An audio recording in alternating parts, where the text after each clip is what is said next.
Caucasian upper eyelids normally have a skin fold or supratarsal crease that appears with eye opening.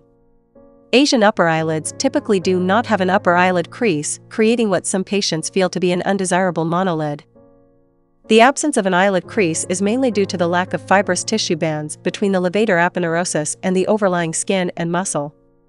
The levator aponeurosis itself is attached between the tarsal plate and eyelid muscle. With eyelid opening, the overlying skin moves with the tarsal plate, creating a skin crease. Without these fibrous bands, the skin does not move with the tarsal plate and no skin crease forms. Asian double eyelid blepharoplasty can fabricate this upper eyelid fold by creating an artificial connection between the levator aponeurosis and skin using sutures. First, a thin strip of skin is removed from the upper eyelid.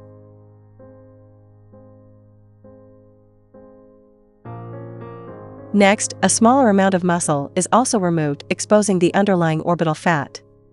The orbital fat is carefully moved superiorly to expose the underlying levator aponeurosis, which is attached to the superior tarsal plate.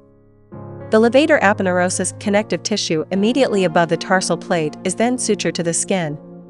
A little bit of orbital fat may be removed before being placed back down into normal position and the skin closed.